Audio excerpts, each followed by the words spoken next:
बिस्मिल्लाहिर्रहमानिर्रहीम। आज हम लोग शाहदरा में आवारागर्दी कर रहे थे, मकबरे किया है। तो यहाँ पर हमने आखिरी पड़ाव हमारा मकबरा जहांगीर में था। शाम पे सर शाम मोहम्मद गर जांदी में डरना वाली कैफियत है, लेकिन ये इतनी खूबसूरत जगह है, शायद यहाँ हम दोपहर को आते तो वो लुत्फ ना आता जो शाम को है। और शाम इतनी खूबसूरत है यहाँ कि मैं हैरान हूँ कि ये कितना खूबसूरत मंजर है। और अभी मेरे साथ इस मकबरा जहांगीर में शेखू के हैं, सलीम के हैं, या जहांगीर के हैं, या नूर जहाँ का शोहर के हैं, या अकबर बादशाह का बेटा के हैं, या शाहजहाँ का वालिद के हैं, यानी कि इसके सब अलकाम हैं। और ये इस मकबरे पर बड़ी लंबा अरसा, तवील अरसा 40 साल से खिदमत सार अंजाम देने वाले बाबा जी हमारे साथ हैं। उन्होंने बड़ी मेहरबानी की, मज़ार मकबरा हमारे लिए खोला, शाम के वक्त भी ताला लगा चुके थे। तो अभी इनसे पूछते हैं कि ये 40 साल से इन्होंने क्या देखा। ये दीवे भी बल रहे हैं, कुटिया है शायद फ़कीर की। तो ये ज़रा जहांगीर के मकबरे के बारे में बताएंगे, इसकी तफसील, इसका अहाता, इसका कितना रकबा है, आसिफ का मकबरा किस तरह का है, ये किस तरह का है, और ये बाग किसका था। जी बाबा जी। ये 86 एकड़ ज़मीन है। अच्छा, 86 एकड़ ज़मीन है। तो 60 किले जमीरी आता है, 60 किले जमीरी आता है। तो ये दिल को साहब आके नूर जहां का पहले।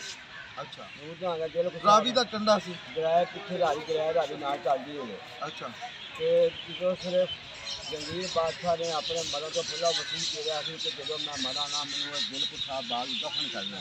अच्छा, फिर जिसने वो बीमार होया दिल्ली शायद हकीमा ने कहा तेन कश्मीर लै जाओ, उदों की आबो हवा अच्छी है, ताकि उत्थे तां भी शुरू हो जाएगा। ये लेकिन उत्थे जाके भी डेथ हो गई।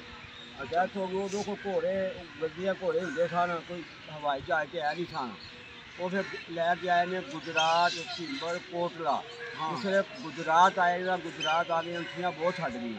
लेकिन फिर उत्थे पेट त्याग किया, पेट त्याग करके जो अंथियां का मकबरा उत्थे जगीरी चौक बनाता। फिर उन्हें इत्थे लैके इत्थे आके दफन किया। असल कबर थल्ले वे बेसमेंट बेसमेंट दरिया रावी का पानी खुला चलता सी, दरिया रावी फुल चलती थी। जिसले अंग्रेज ने देखा कि ये थल्ले पानी चला जाता है, अंग्रेज ने बेसमेंट बंद कर दिता ताकि इमारत खड़ी रहे, पानी भी पवेगा कि डिग पवेगी। अंग्रेज दौर के हमारे दोबारा बेहतर की बंद कर दिता।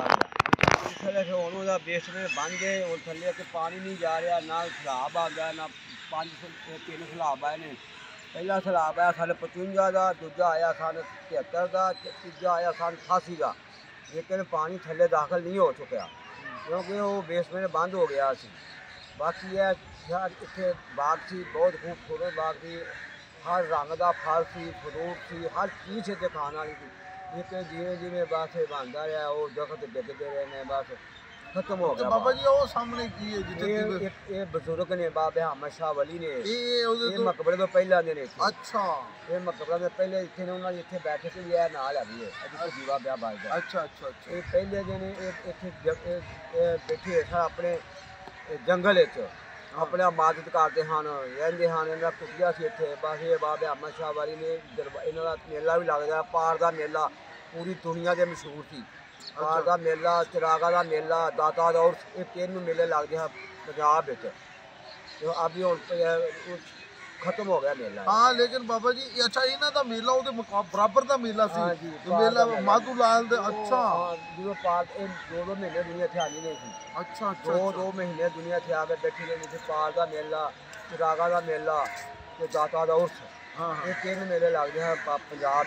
ते आ जेड़ा आसफ दा आसफ दौला जेड़ा वे ये नूर जहां दा भरा है। अच्छा, नूर जहां दा भरा है आसफ दौला दा के इन्होंने इत्थे वखरा 14 किले जमीन है जिहदे अंदर दफन किया है। अच्छा। आसफ तो बाबा जी तुसीं 40 साल तो इत्थे काम कर रहे हो, ये कितने बजे आउंदे हो तो कितने बजे जांदे हो? असं 4 बजे आने, रात को 12 बजे चले जाने। अच्छा, अच्छा। तो शाम में कितने बजे बंद करते हो? ये शाम को 5:30 बंद कर देना। सूरज गुरु बदलता घंटा पहले बंद कर देना। बाबा जी बड़ी मेहरबानी, शुक्रिया। असी मकबरा जहांगीर गए आए और खूबसूरत जगह देखी। अब्दुल्ला, सुबहान, सुहेब और मेरे दोस्त अब्बास के नाल ने बाबा जी ने बड़ी मेहरबानी की थी। बहुत शुक्रिया। लाहौर दायम आबाद रहे।